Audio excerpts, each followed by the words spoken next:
Hi guys, as usual, I don't hide anything from you guys. I haven't uploaded in a while because I've been going through so much hell in the past few months.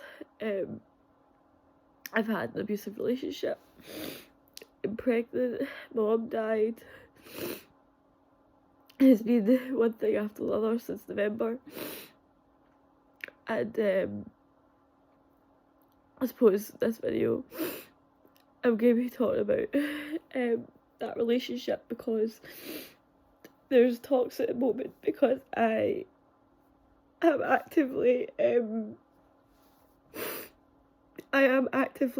suicidal, and I have reached out because I am pregnant. I don't want to feel that way, and I feel guilty, and that's not something I want to admit.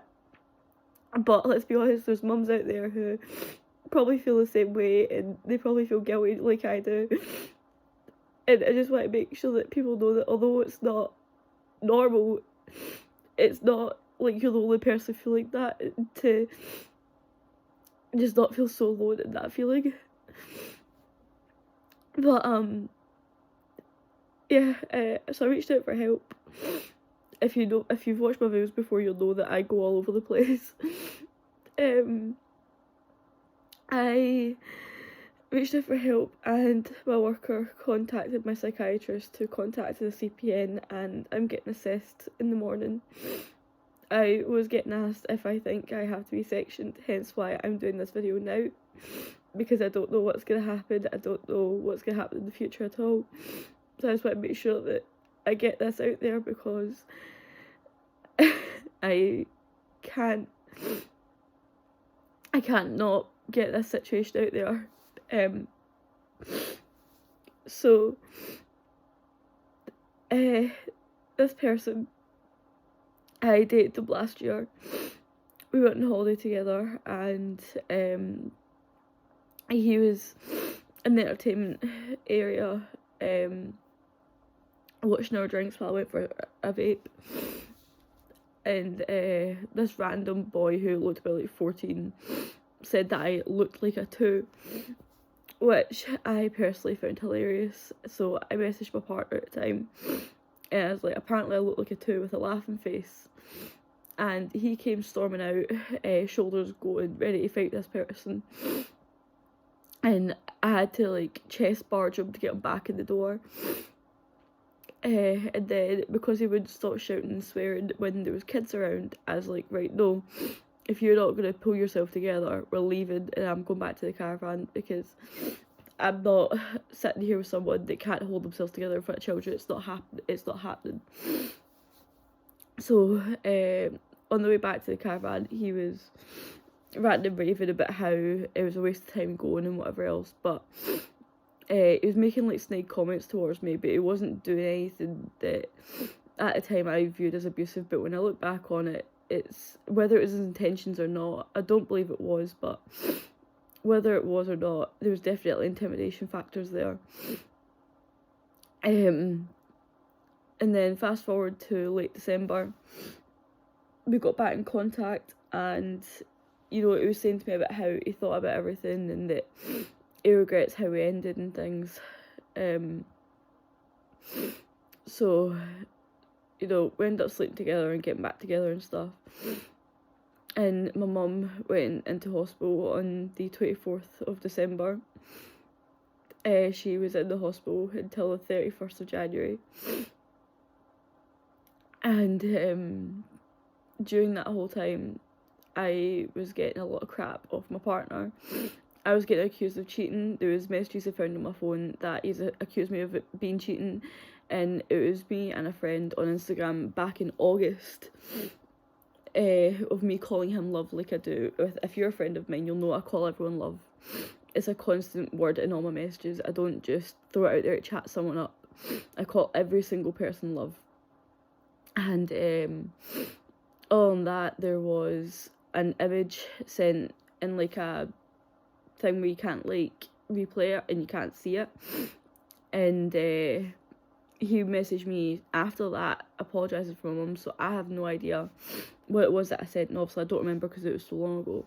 He's claiming that apparently I was sending nudes back and forth with this person, when if that was the case, I would have deleted that so he wouldn't have seen it. I'm not stupid. And I wouldn't do that, especially when mum's in the hospital. If my mum is in the hospital dying, my instinct is going to be, let me cheat on my partner. Like, I've got more things to worry about. But while he was accusing me of cheating, he tried to cheat on me with one of my friends, and then he tried another one of them, and then he tried my own flesh and blood last night. And for a while there, we were still together, and I broke up with him because that's when he was accusing me of those messages, accused me of cheating on him. I walked out and I got halfway down the street, and he was following me, shouting at me, and I was on the phone to his mum the whole entire time, telling her I was scared, because he was shouting really angrily at me. And he tried to accuse me of going to another guy's house. He tried to accuse me of being on the phone to another guy. I showed him that it was his mum that was on the phone. Then the phone number that I called before that, he tried to accuse that of being a guy, when it was the dentist, and I was on the phone to them in front of him with them on speaker. I walked away from him because I was terrified. Got to his grand's because it was the closest place that I knew. And then eventually he showed up. He threw my bag of stuff in the ground next to me. Started shouting and having a go at me, calling me a slag and whatever else. I've got everything noted down word for word on my phone of how he's spoken to me, what he said to me, what he's done, you name it. I've got times, dates, everything. But anyway, and then I tried to walk away from him. Sorry, that was the third time. So, he eventually left, saying to his mum that he went back that night. So I thought, right, okay, so I can sit here for a little bit till I calm down. But he came back and he started on me again. And eventually I was like, no, this is too much. So my friend came to pick me up to take me home. And during all that, he just kept shouting and shouting and shouting. He was not for laying off. And as I was about to walk away, he shouted at me that I've probably lied about everyone who's ever essayed me. So I turned around and I started shouting at him, screaming at him. He pulled out his phone because obviously he knew I'd been recording them previously, which I still have the recordings. I lied to him and I said that I deleted them, but I need to keep them. Anyway, so he started recording me and he was like, go on, hit me then, knowing fine well that I would never ever put my hands on him because I'd be far too scared to. But anyway, so I walked out and I was standing outside waiting for my friend to come pick me up, and he shouted at me, why are you just standing outside my house when, first of all, it's his grand's house. But anyway, so I walked down the street a little bit and I got my friend there, and as I got in the car, he was walking down the street to head towards the car that I got in. So me and my friend quickly drove off, and my friend let me sit with them and another friend of mine. And I got left alone for a little bit after that crap. Obviously, due to me being pregnant to him, it's all a mess. So anyway, I got back in contact with him to let him know about the baby appointments, because obviously I don't have enough evidence about the abuse that he's put me through. And he's never been physical. There was one accident we had where he punched me in the nose, but that was, we were play fighting and then he was shadow boxing. It was in a small space and he punched me in the nose. A few people are adamant he meant it to intimidate me and just make it look an accident. I'm just adamant it's an accident. But that could be rose-coloured glasses, I don't know. But anyway, so he was definitely a verbal, emotional and mental abuser. He's very much a manipulator, a liar, a cheater. He's not a narcissist, but he's definitely got narcissistic traits, and honestly, he's fucking horrible, and he's put me through enough. But anyway, so it got to the point where I was like, right, okay, well, I'm pregnant to you, and, you know, pregnancy comes with a lot of hormones. Would it be okay if we were to just stick to sleeping with each other? and that was the agreement. But then he started telling me that he loved me and things, and as you can imagine, that got messy again. And I was putting posts up on Facebook that I was just sharing, and I didn't mention any names, I just generalised it. And he phoned me accusing me of talking about him when it was just a generalisation of a lot of my exes. So clearly the shoe fit, if he felt attacked by it. And he's accused me of flirting with other men and things, which I had some flirty banter in a comment section with someone who's not even from this side of the planet. But, you know, that's an issue apparently. Anyway, so I blocked him, and since then I've had 4 or 5, I can't remember now, but I've got them noted down, missed no caller IDs. I have had a friend request from his grandmother. I blocked his mum after I sent a message clarifying he's getting nowhere near me or this baby, because obviously I'm the mum, it is my job to protect the baby, and he's getting nowhere near this child if he's going on like that.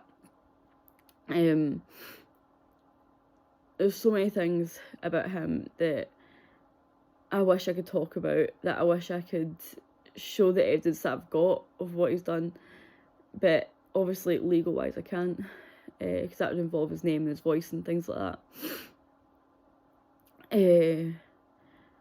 But I can't wait until, you know, the police do something.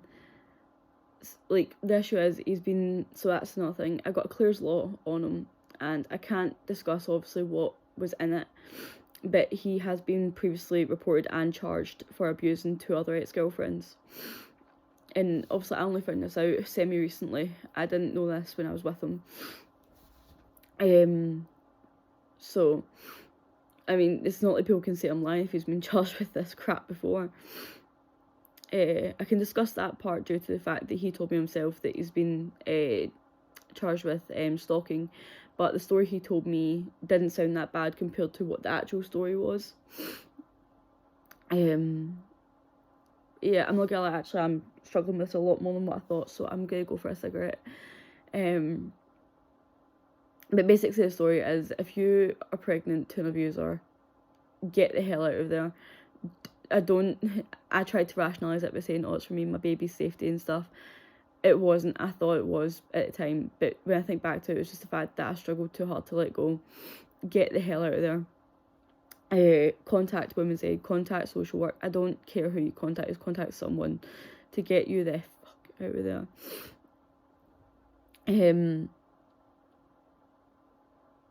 It's oh, there's one last thing.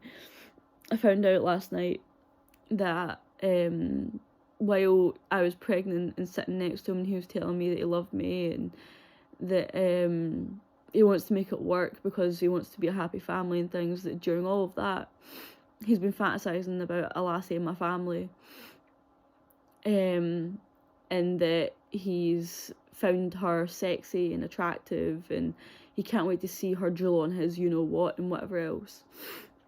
So I've had enough. I can't. The insecurity and how low I feel about myself just reminds me too much of what I felt like when I was 13. And it's definitely a mindset that I never wanted to relive. It's a mindset that I know that I couldn't cope going through again.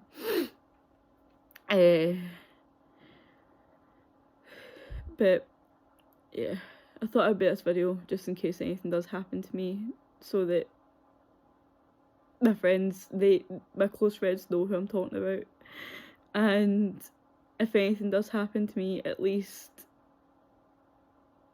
they can give out his name, because obviously I might be locked up, I might not be here. I'm really struggling with everything at the moment.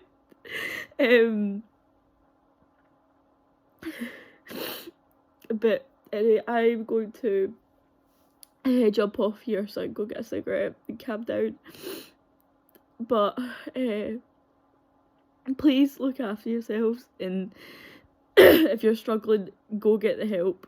Like, I know it's easier said than done, but you have to actively go seek help. And it doesn't matter, and I've learned this one, it doesn't matter how long you've left your friends on unread or read or whatever, your actual real friends won't care how long you haven't spoken. They'll come and be there for you in a heartbeat. And feeling alone when you are alone, you can surround yourself with as many people as you want and you'll still feel alone.